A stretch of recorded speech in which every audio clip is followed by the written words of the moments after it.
Glória a Deus. Meus irmãos, a paz do Senhor. Amém? Vamos ficar de pé para a gente fazer a leitura da palavra de Deus. Efésios capítulo 2, a partir do versículo 1. Glória a Deus. Aleluia. Quem encontrou, diga amém.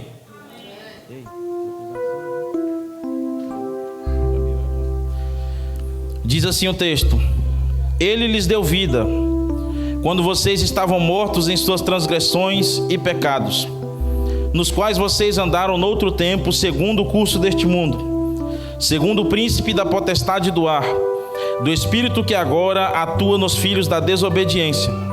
Entre eles também nós todos andamos no passado, segundo as inclinações da nossa carne, fazendo a vontade da carne e dos pensamentos, e éramos por natureza filhos da ira, como também os demais.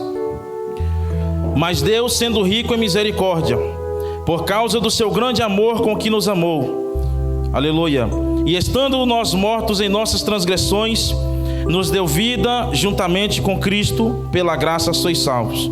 Amém? Até aqui, os irmãos podem se assentar. Louvado seja Deus. Meus irmãos, eu quero, em primeiro lugar, louvar a Deus por esta oportunidade. Aleluia. Agradecer ao irmão Lucas, que nos fez o convite, e agradecer ao nosso pastor também por nos ceder esta oportunidade. Eu, com a ajuda de Deus, eu quero falar nesta noite sobre a graça de Deus. Este texto que nós lemos aqui, ele mostra como era a condição do ser humano antes de servir a Jesus Cristo. E esse texto mostra a condição do ser humano quando essa pessoa se entrega a Jesus.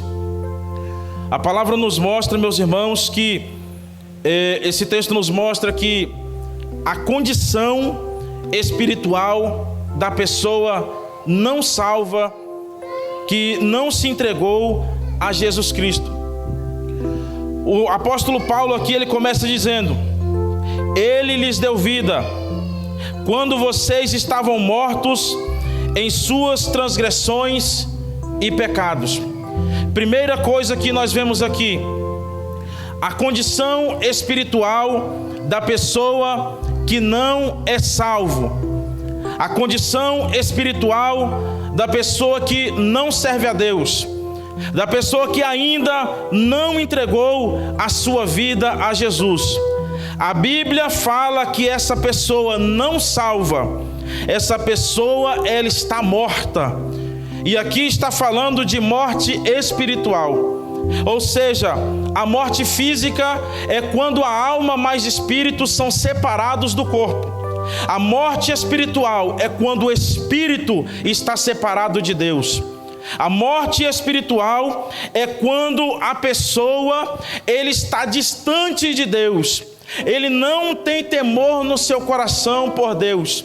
Ele não tem temor na sua vida pelo Senhor, pela presença de Deus, pelas coisas de Deus.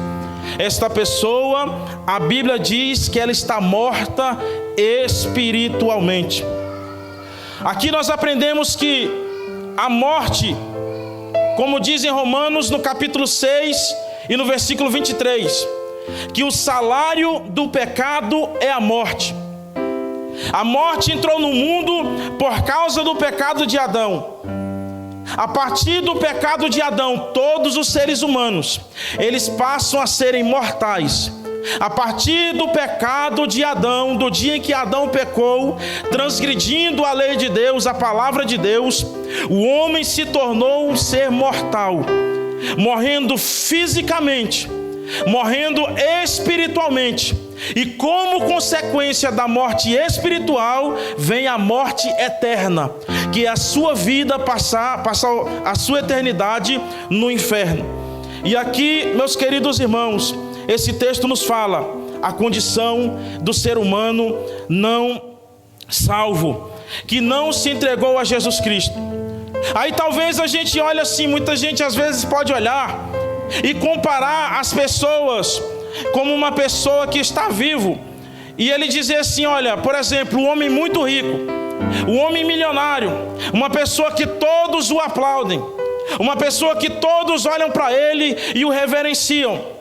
Mas este homem muito rico, ele não temendo a Deus, ele pode ser aplaudido pelo mundo, mas aos olhos de Deus, esse homem está morto.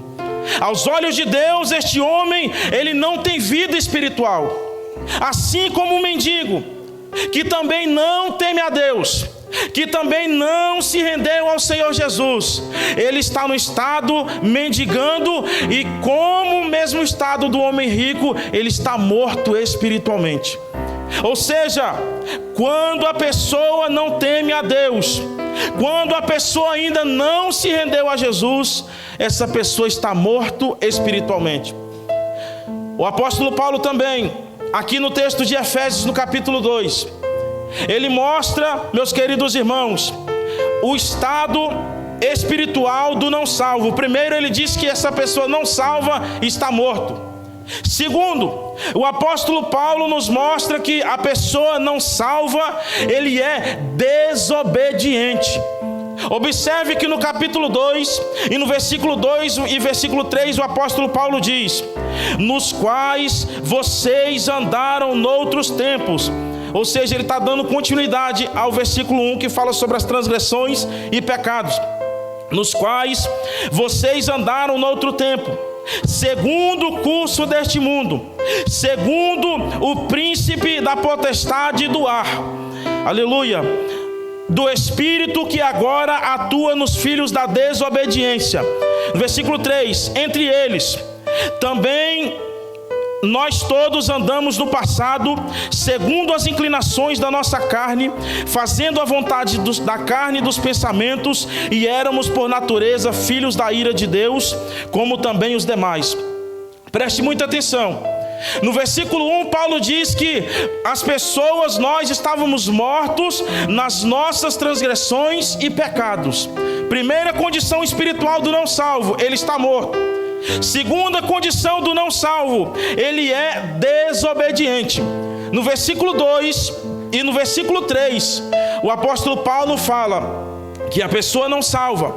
Você, antes de servir a Jesus, quando você não temia o Senhor, você fazia a vontade do mundo, você fazia a vontade da carne, você fazia a vontade dos pensamentos.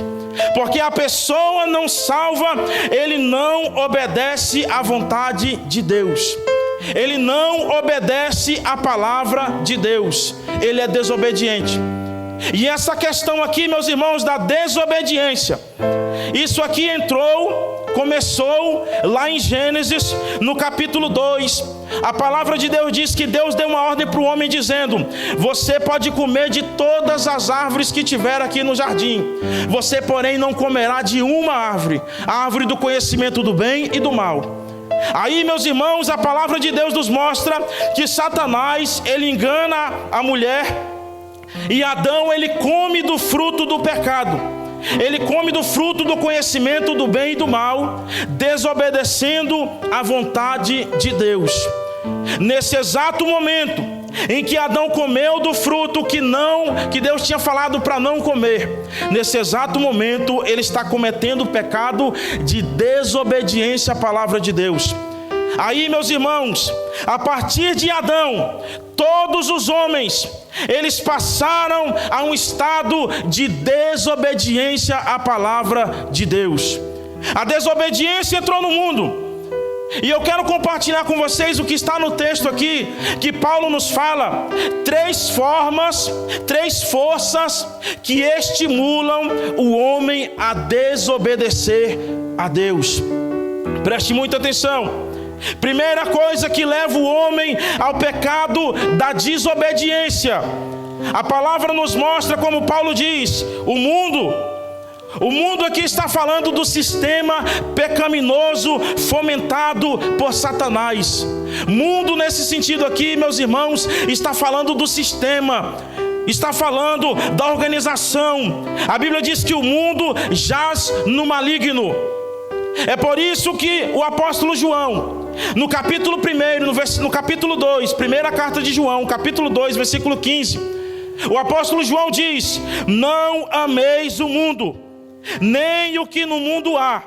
Se alguém ama o mundo, o amor do Pai não está nele. Porque tudo que há no mundo, a concupiscência da carne, a concupiscência dos olhos, a soberba da vida, não é do Pai, mas do mundo. Então, primeira coisa que leva o homem a desobedecer: o mundo caído, o mundo que está perdido, o sistema mundano que induz a pessoa ao pecado. Segunda coisa que Paulo ainda diz aqui no versículo 2 de Efésios capítulo 2, versículo 2, que leva o homem a desobedecer: o diabo. O diabo, Paulo está dizendo no texto aqui, capítulo 2, versículo 2, aleluia: nos quais vocês andaram no outro tempo, segundo o curso deste mundo, segundo o espírito, segundo o príncipe da potestade do ar, do espírito que agora nos filhos da desobediência. Ou seja, o não salvo, ele desobedece a Deus porque ele é influenciado pelo mundo e ele é influenciado pelo diabo. O diabo leva essa pessoa a desobedecer a Deus. O diabo leva essa pessoa a não cumprir a vontade de Deus. O diabo influencia essa pessoa a não fazer aquilo que agrada a Deus. Então essa pessoa comete o pecado da desobediência. Mas a terceira força ainda, que o apóstolo Paulo fala no texto, que leva o homem a desobedecer a Deus: primeiro é o mundo, segundo o diabo, terceiro a própria carne. Carne aqui, meus queridos irmãos, está falando da natureza decaída que todo ser humano já nasce com ela dentro de si. Ou seja, Adão pecou no Éden. A partir da data em que Adão pecou, todo ser humano já nasce com o instinto de pecador dentro dele. Já nasce com o instinto de pecado dentro dele. Então esse homem, por natureza, ele já desobedece a Deus, porque ele tem a influência do mundo, ele tem a influência do diabo, e ele tem a carne que está nele, o pecado, o desejo carnal está nessa pessoa. É por isso que nós vemos aqui a condição espiritual da pessoa não salva. Primeiro, a pessoa não salva está morta. Segundo, a pessoa não salva, ela é desobediente à vontade de Deus, à palavra de Deus. Terceiro, a pessoa não salva, a condição espiritual daqueles que não são salvos. A pessoa não salva está condenada. O apóstolo Paulo, no versículo 3, diz que por natureza éramos filhos da ira. Ou seja, a pessoa está morto espiritual, ele não obedece a Deus, e por natureza ele já está condenado ao inferno. Já está condenado ao inferno. Só que, meus irmãos, eu tenho uma notícia para dar para você nessa noite. A história ela não termina assim. Aleluia, a história ela não termina assim. Porque a palavra de Deus, em Tito, no capítulo 2 e no versículo 11, diz que a graça de Deus se manifestou, trazendo salvação a todos os homens. Glória a Deus. O homem na condição de pecador, o homem na condição de não salvo, está morto, é desobediente e está condenado ao inferno.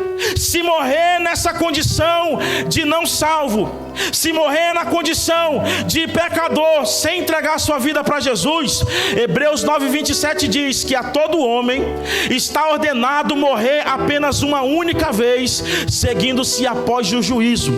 Essa pessoa vai enfrentar o juízo de Deus. Porém, meus irmãos, a palavra de Deus nos mostra que a graça de Deus se manifestou. A graça de Deus é o quê? É o favor imerecido. Graça, meus irmãos, é favor imerecido. Deus, ele olha para o homem pecador e vê que ele está morto. Deus olha para o homem pecador e vê o quanto desobediente que ele é. Deus olha para o homem pecador perdido, sabe que este homem está condenado ao inferno, porque ele transgride a lei de Deus, ele peca contra Deus. Mas Deus, ele decide pela sua graça, pelo seu favor imerecido, porque a palavra graça significa favor imerecido.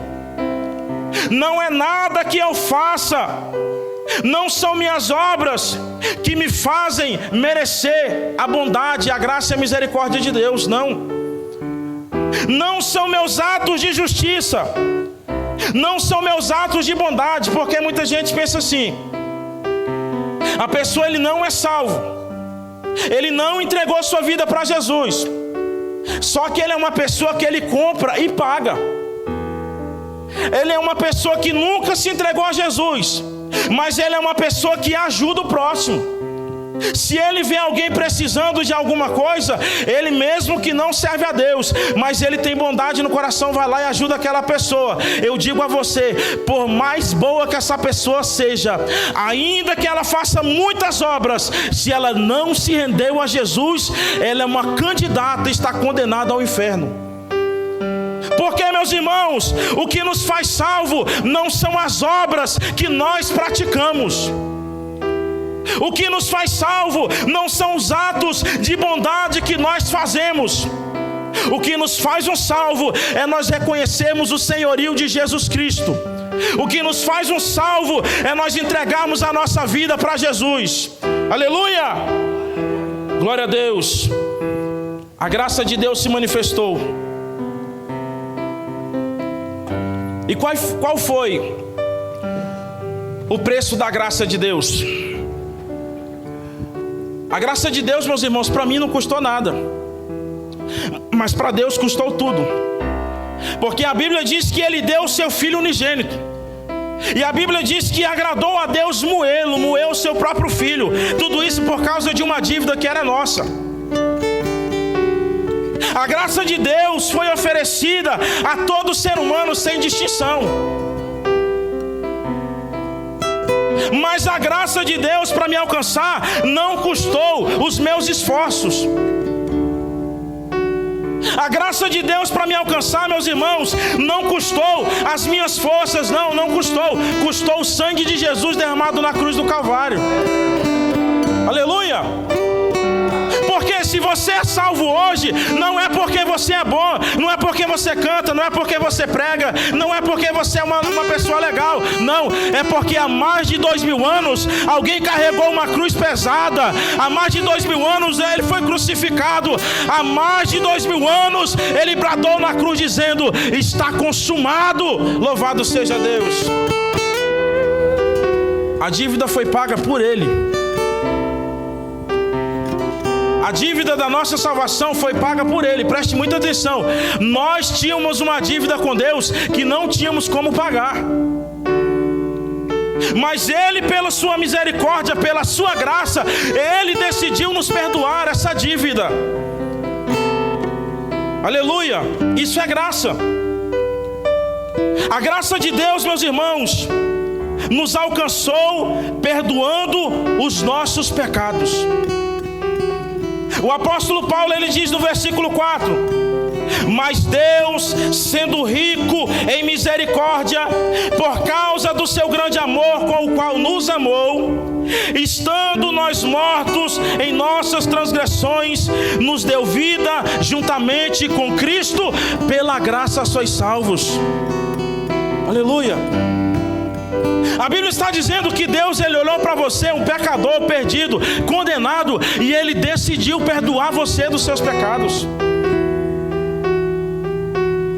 Aleluia! A graça de Deus que nós recebemos. Preste muita atenção que o apóstolo Paulo, no capítulo 2, no versículo 1, ele diz que Ele nos deu vida quando nós estávamos mortos das nossas transgressões e nos nossos pecados. Ou seja, o homem não salvo, ele está morto espiritualmente. Agora, quando nós nos rendemos a Jesus, quando nós reconhecemos o senhorio de Cristo, que o Espírito Santo nos convenceu do pecado, da justiça e do juízo, neste momento que nós cremos, aleluia, nós recebemos vida espiritual. Todo aquele que é salvo, ele está vivo espiritualmente diante de Deus. Observe que tem uma diferença, irmãos. Existem pessoas vivas fisicamente, porém espiritualmente estão mortas. Existem pessoas vivas fisicamente que se renderam a Jesus e espiritualmente estão vivas, porque receberam Jesus Cristo em sua vida. Agora preste muita atenção. A consequência da morte espiritual é a morte eterna. A consequência da vida espiritual é a vida eterna, porque a Bíblia diz que Jesus ele veio para dar vida e vida com abundância. Você tem direito à vida eterna. Todo aquele que recebeu essa vida espiritual por meio do sacrifício de Jesus, pela graça de Deus, ele tem direito à vida eterna. Glória a Deus. Bendito seja o Senhor Jesus. A graça de Deus se manifestou a todos os homens. Quando o texto diz que a graça se manifestou a todos os homens, irmão, significa que a graça de Deus não se manifestou apenas a um grupo de pessoas. A graça de Deus não se manifestou apenas a uma nação.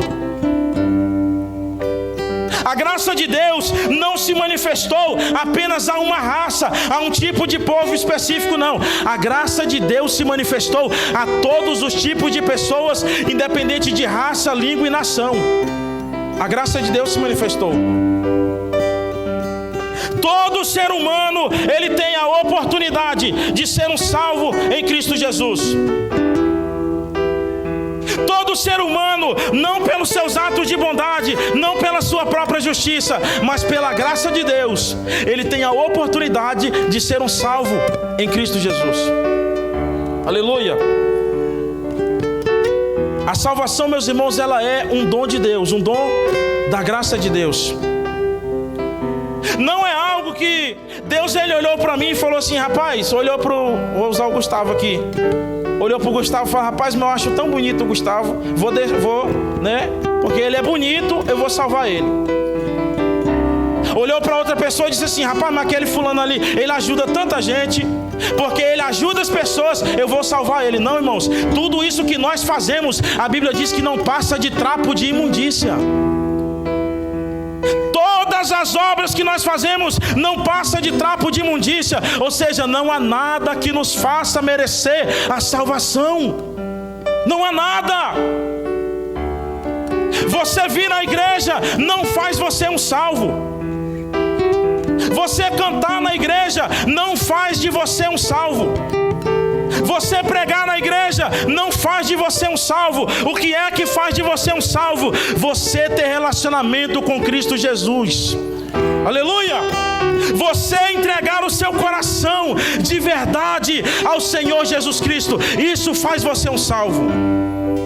Glória a Deus. A salvação é um dom da graça de Deus, e nós podemos receber ela. O único requisito que Deus ele exige, irmãos, para a salvação é a nossa fé. Efésios capítulo 2, versículo 8. Porque pela graça vocês são salvos. Graça é favor imerecido, ninguém merece. Não existe uma pessoa na terra que seja merecedor da salvação, não existe. Mas pela graça vocês são salvos, mesmo sem merecer. Aí vem, mediante a fé. E isso não vem de vocês, é dom de Deus. Aleluia. O requisito que o Senhor exige para que nós sejamos salvos é a fé em Cristo Jesus. João capítulo 3, versículo 16. Porque Deus amou o mundo de tal maneira. Mundo nesse sentido de João 3,16 não fala de sistema, fala de pessoas. Porque Deus amou o mundo de tal maneira que deu o seu Filho unigênito. Aí vem a fé, para que todo aquele que nele crê não pereça, ou seja, não vá para o inferno, mas tenha vida eterna. Glória a Deus. O requisito é a fé. Em Atos no capítulo 16 e no versículo de número 31, o apóstolo Paulo olha para, ele está ali no cárcere, ele olha para um soldado e diz: crê no Senhor Jesus e será salvo tu e a tua casa. É a fé. Aleluia. Em 1 de João, no capítulo 1, no versículo 11 e versículo 12, a palavra diz que ele veio para os seus, ou seja, para os judeus, porém os seus não o receberam. Mas a todos, aí vem o versículo 12, mas a todos quanto o receberam, ou seja, você creu, a todos quantos o receberam, deu-lhes o direito, deu-lhes o poder de serem feitos filhos de Deus. Aleluia! Ou seja, quando você crê em Jesus Cristo, quando você acredita que Ele é o Senhor, quando você crê no sacrifício de Jesus, é dado a você o direito de ser feito filho de Deus. Aleluia. A salvação, meus irmãos, é o maior presente de Deus para o homem. A Bíblia diz: de que adianta o homem ganhar o mundo inteiro e perder a sua alma? De que adianta você conquistar tudo o que você quer aqui neste mundo e você não conquistar o mundo após a sua morte? A salvação em Cristo Jesus, a salvação da sua alma. Aleluia. De que adianta as pessoas olharem para você e até te aplaudir, você ser uma pessoa legal, você ser uma pessoa boa, mas o seu nome não está escrito no livro da vida?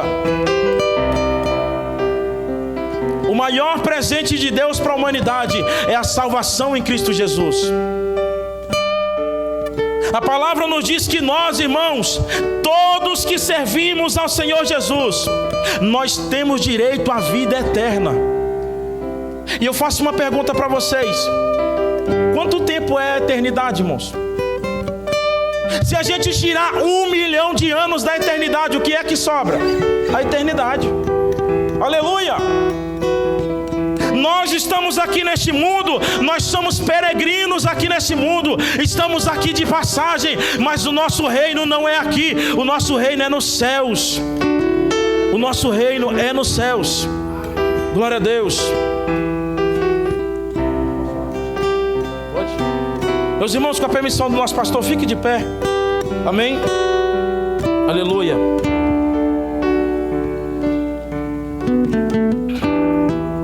A graça de Deus se manifestou a todos os homens. Em Cristo Jesus, meus irmãos, nós somos perdoados dos nossos pecados. Eu posso dizer a vocês, meus irmãos, eu posso dizer a vocês que servir a Jesus é um privilégio. Irmão, servir a Jesus é bom demais, irmãos. Aleluia. Eu fico olhando para a pessoa que eu era antes de servir a Cristo, o período que eu passei afastado. E eu fico olhando hoje. Eu estava falando para minha esposa ali ontem, conversando, falei: rapaz, mas é bom servir a Jesus. Aleluia. E essa oportunidade está oferecida a todo ser humano, todo aquele que crê. A Bíblia diz que os incrédulos serão lançados no lago de fogo com enxofre, os incrédulos. Mas a todo aquele que crê, ele é salvo em Cristo Jesus. Aleluia. Eu faço uma pergunta: tem alguém aqui esta noite que ainda não serve o Senhor, está nessa condição de não salvo, está morto espiritual, está desobedecendo a Deus, está condenado, mas você ouvindo essa mensagem, você entende, você crê no sacrifício de Jesus e quer entregar a sua vida para Jesus Cristo? Tem alguém aqui esta noite que quer se render ao Senhor Jesus? Eu não sei se tem, eu não vi na apresentação se tem alguém aqui assim, mas se tiver, você tem a oportunidade de se render a Jesus agora, e o seu nome ser escrito no livro da vida, ser escrito no céu, e você ser salvo em Cristo Jesus. Tem alguém? Não tem, né? Glória a Deus. Então feche os seus olhos e vamos estar orando ao Senhor.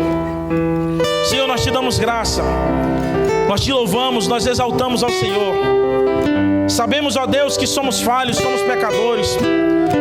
Não foi por um ato de bondade nossa, pela nossa justiça, pelo nosso esforço, que nós alcançamos a salvação, Senhor. Não foi por isso. Porque, Senhor, nossas obras são como trapos de imundícia, Senhor. Mas o Senhor é um Deus que salva. O Senhor é o Deus que perdoa pecados. Nós não tínhamos nada a oferecer ao Senhor, e mesmo assim, ó Deus, mesmo assim o Senhor decidiu nos perdoar, Senhor. Não tínhamos nada para te oferecer, Senhor. éramos falhos, pecadores, Senhor, mas o Senhor, pela tua graça, pela tua misericórdia, Senhor, o Senhor nos amou de maneira incondicional. O Senhor nos amou, Senhor, a ponto de entregar o teu Filho Jesus para morrer no nosso lugar, para perdoar os nossos pecados. E por isso, Senhor, nós te damos glória neste momento. Por isso nós te exaltamos, Senhor, pois tu és digno de ser adorado, Senhor. Tu és digno de ser adorado, meu Deus. Tu és digno de ser exaltado, Senhor, porque tu és Deus. Tu és o Deus vivo, Senhor, que nos comprou com teu sangue carmesim, ó Deus. Tu és o Deus santo, vitorioso, meu Pai, que pagou o preço na cruz do Calvário para perdoar um pecador como eu, Senhor. Oh, Senhor, como é bom te servir, Jesus. Como é bom, Senhor, estar aqui, Senhor, te adorando, meu Pai. Nós somos gratos a Ti, ó Deus, por essa oportunidade, Senhor, porque o Senhor nos comprou com teu sangue, Jesus. Nós te agradecemos, ó Pai, pedimos ao Senhor que nos dê graça, que nos dê força para continuarmos caminhando na tua vontade, Senhor. Senhor, a tua vontade, ela é boa, ela é perfeita, ela é agradável.